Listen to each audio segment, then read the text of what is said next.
नमस्कार, मैं रंजीत आपका स्टडी विद AK क्लासेस में स्वागत करता हूं।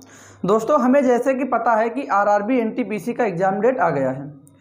आरआरबी एनटीपीसी का एग्ज़ाम डेट आपका जो है 15 दिसंबर 2020।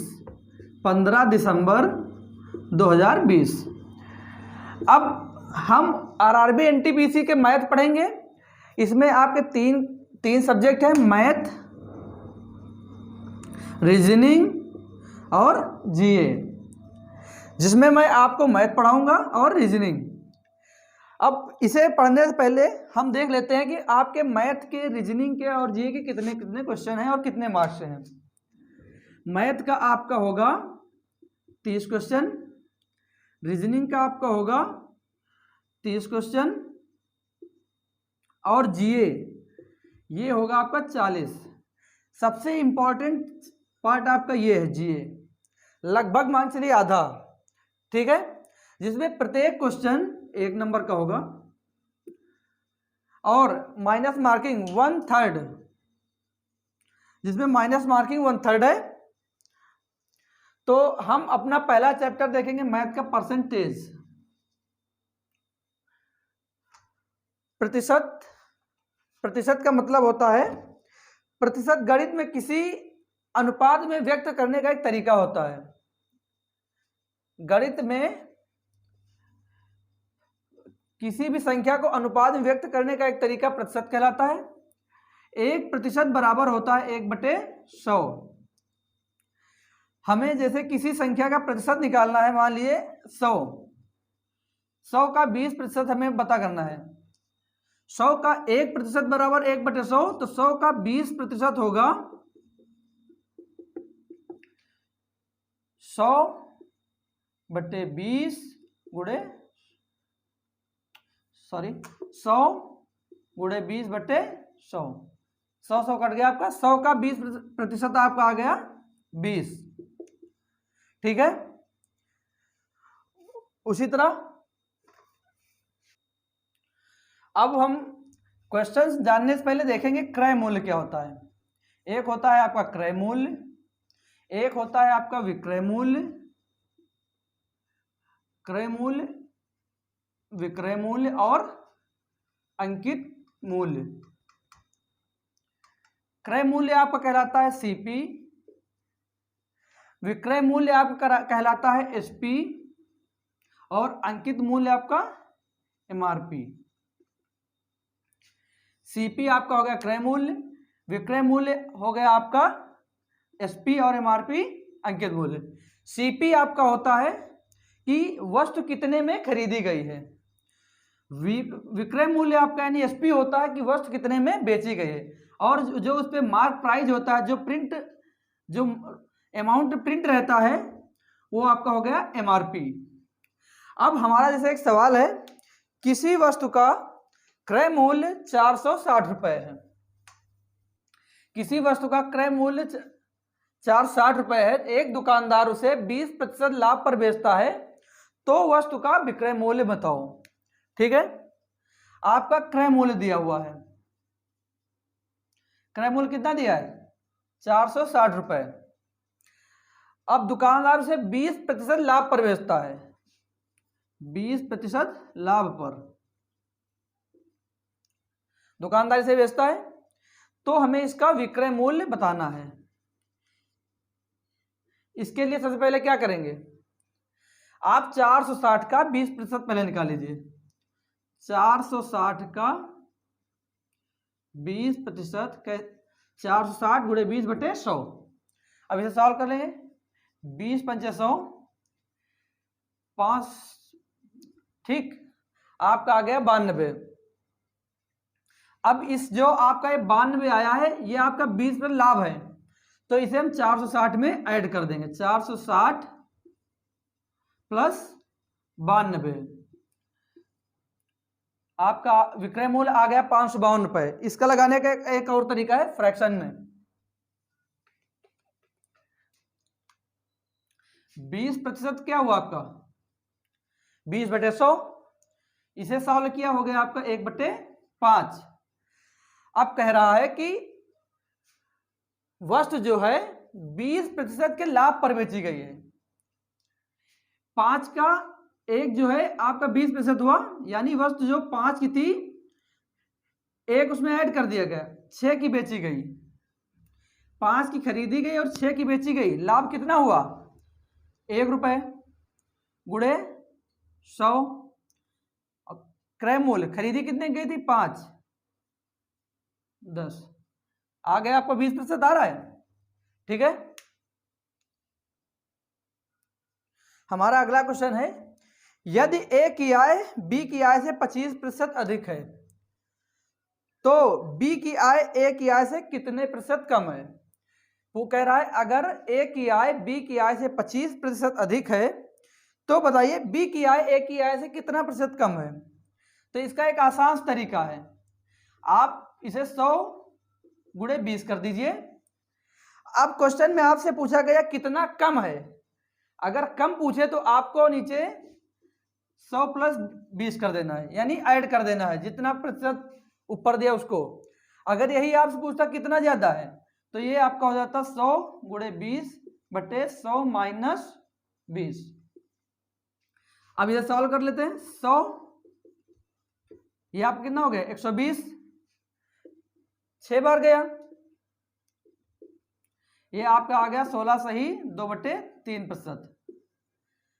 जब आपसे कम पूछा जाए तो आपको जो प्रतिशत दिया हुआ उसको नीचे ऐड करना है, अगर आपसे ज्यादा पूछा जाए तो आपको माइनस कर देना है। ठीक है, देखते हैं अगला सवाल। यदि चीनी के मूल्य में 20% की वृद्धि की जाए तो एक गृहिणी को इसकी खपत में कितने प्रतिशत की कमी करनी होगी ताकि इसका खर्च ना बढ़े? अब कह रहा है यदि चीनी के मूल्य में 20% की वृद्धि की जाए तो आप सीधा कर देंगे 100 गुणे 20 बटे, अब कह क्या रहा है कि कितने प्रतिशत की कमी की जाए, तो कमी के लिए आपको हमेशा जोड़ना है और जब ज्यादा की बात की जाए तो घटा देना है। तो हमें क्या करना है? 100 में 20 को जोड़ देना है, ये हो गया आपका 120। ये आपका सॉल्व किया, ये आपका आ गया 16 सही 2/3।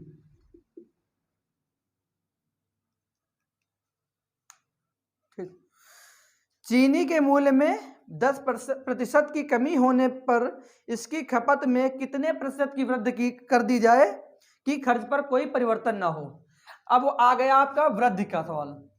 तो इसमें हमने क्या बताया है आपको? 100 गुणे 10, जब वृद्धि की बात की जाए तो आपको 10 माइनस कर देना है 100 में, जितना यानी प्रतिशत का दिया गया है वो आपको माइनस या प्लस करना है। तो जब वृद्धि पूछा गया कितने प्रतिशत की वृद्धि कर दी जाए तो आपको 100 से 10 घटा देना, आपके नीचे हो गया 90, ये काट दिया, ये आपके आ गया 100/9, ये हो गया आपका 11 सही 1/9 प्रतिशत की वृद्धि की जाए तो आपका कोई परिवर्तन नहीं होगा। आइए अगला क्वेश्चन देखते हैं हम। हमारा अगला क्वेश्चन है, एक मेज के अंकित मूल्य में 8% की कटौती करने पर इसके मूल्य में इसका मूल्य जो है 4600 रुपये है, यानी 4600 है। इसका अंकित मूल्य ज्ञात करना है हमें। अब हमें बताया गया है कि जो एक मेज है उसके मूल्य में 8% की कटौती कर दी गई है, उसके बाद जो हमारा मूल्य है 4600 है, तो अंकित मूल्य तरह आपका कोई भी वस्तु आपकी हमेशा 100% होती है, यानी 100% है आपकी। अब कह रहा है इसमें कि 8% घटा दिया गया है, जब 100 से 8 निकल गया तो कितना बचा? 92%। जो ये 92% है ये आपका 4600 के बराबर है। ठीक है, अब हमें बताना क्या है? 100%, यानी पहले इसका एमआरपी कितना था। तो अब इसे हम क्या करेंगे, जब 92% बराबर 4600 दिया है तो 1% बराबर हो जाएगा आपका 4600 बटे 92, 100% बराबर हो जाएगा आपका 4600 बटे 92 गुणे 100, ये आपका 2 बार गया। आपका जो 100% आ गया, यानी जो आपका अंकित मूल्य आ गया वो आ गया 5000। ठीक है,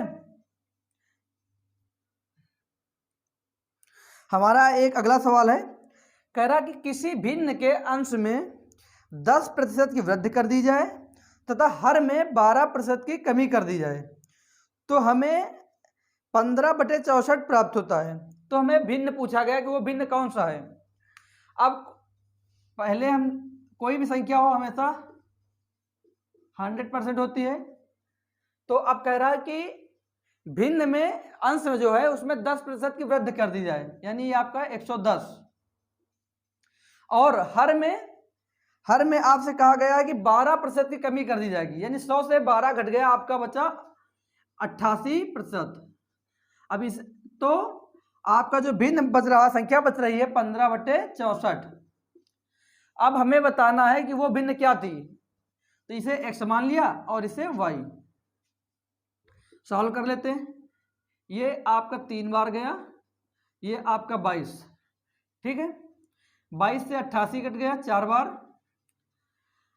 4 एकम 4, ये आपका आ गया 16, यानी x/y बराबर आपका आ गया 16, यानी आपका जो भिन्न है 3/16।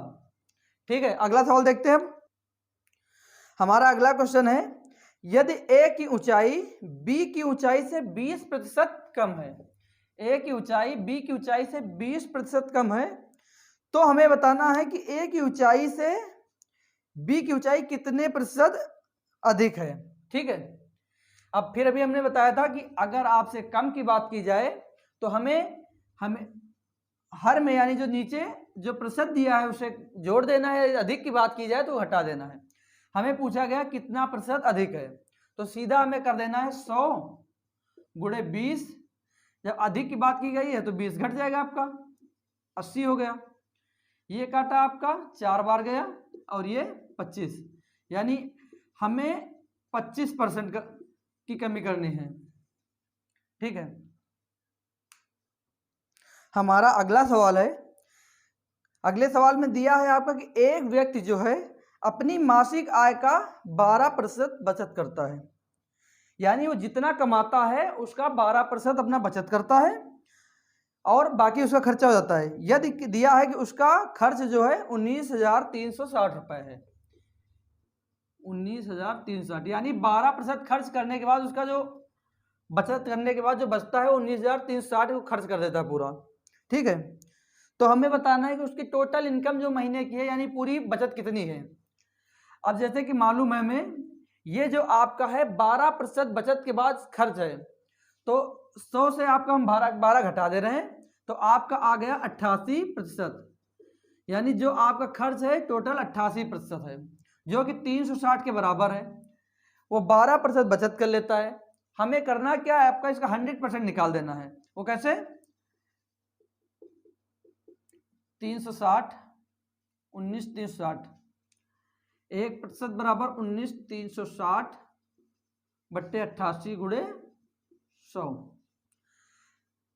8 बार ले गए। ठीक, अब फिर 8 से काट दे रहे हैं,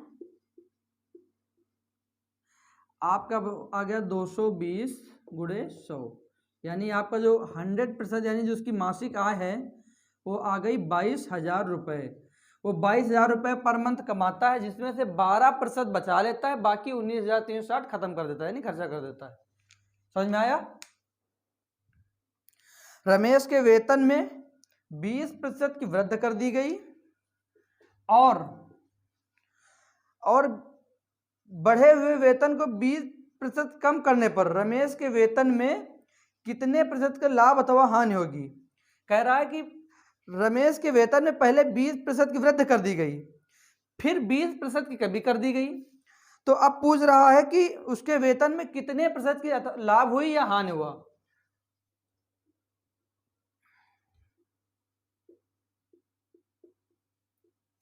देखिए, एक तरीका है आपका x + y ± x × y/100, यानी जितना प्रतिशत बढ़ा जितना कम हुआ, फिर दोनों का गुणा बटे 100। अब बता रहा 20% की बढ़ोतरी हुई, फिर 20% की कमी हुई, प्लस माइनस माइनस 20 गुणे 20 बटे 100, ये आपका 20 ये कट गया, आपका बचा 20 गुणे 20 बटे 100, ये आपका आ गया -4। अब जब माइनस यानी ऋणात्मक आए तो आपकी हमेशा हानि होती है। यदि आपका यही प्लस होता तब आपका लाभ होता। ठीक है, एक वस्तु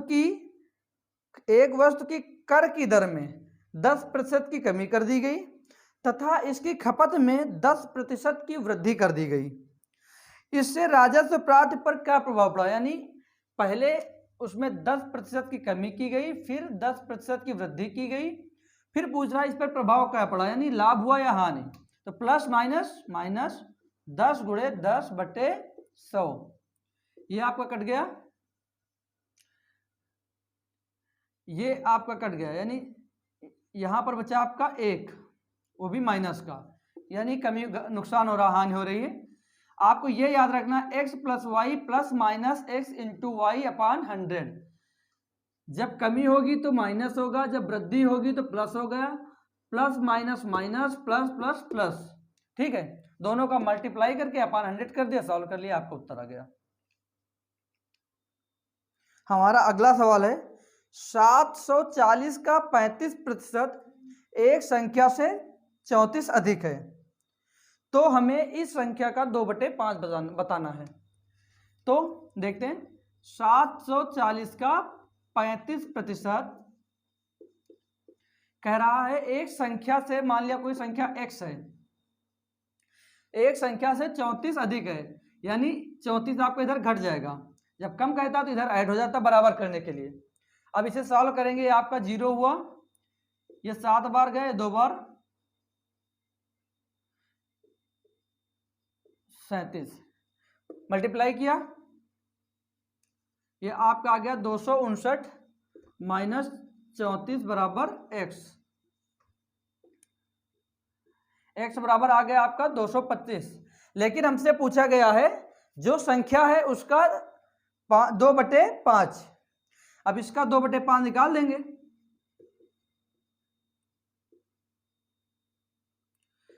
आपका जो संख्या आ गई 225 का 2/5 आ गया आपका 90।